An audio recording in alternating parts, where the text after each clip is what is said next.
kayo naman. Kayo naman! Ayan pala si Sir. Ito sabi ko, ito yung unang sasaluduhan ko eh. Pag malapit na tayong manalo, kung alam nyo lang. Dahil alam ko yan lahat eh. Press conference, meeting. Sunod, marcha, rally, program. Sunod, picket! Ito na yun! Picket! Vigil! Binubulag lang tayo nila! Ito na yun! Sunod ng picket, vigil! Ouster na! Malapit na tayong manalo!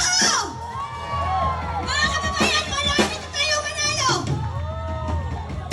Sayang-saya ako dahil dito hindi Raha Sulaiman. Raha Sulaiman, kung ano, i-research yun lang yung about Raha Sulaiman. Ayaw ko magsalita about sa akin dahil itong araw na to ay hindi about sa akin. Itong araw na to sa inyo! Kayo naman! Maglaban! Kinuha na lahat sa akin! Kinuha na lahat sa akin! So, ano ang gagawin natin? Ano ang gagawin natin? Hindi tayo susuko! Hindi tayo mapapagod! Dahil itong ginagawa natin, hindi para to sa atin.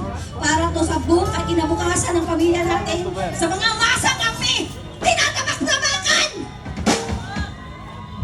Payag ba kayo dyan? Si Sir, payag ka ba dyan, Sir? Sir Ferdinand, payag ka ba makita yung kapwa mong Pilipino tinatabak-tabakan? Hindi! Hindi tayo papayag! Marami silang paikot-ikot. Kaya ako pumunta dito.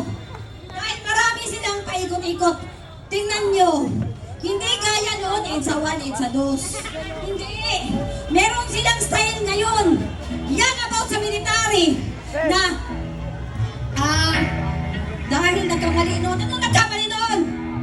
Lahat ng mga papagay na nangyayari, hindi yan pagkakamali.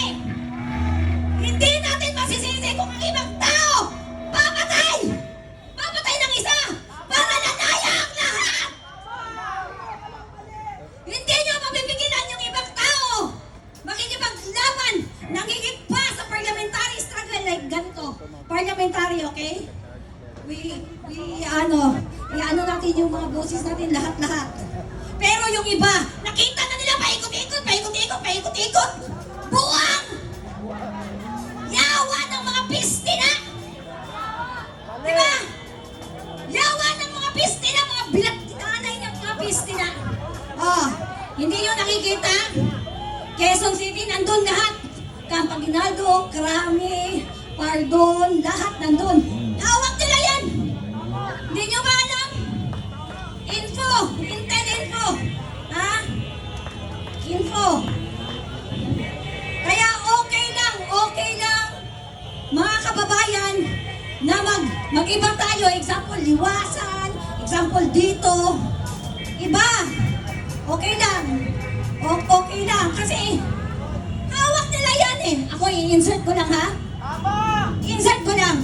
Meron isang sekretary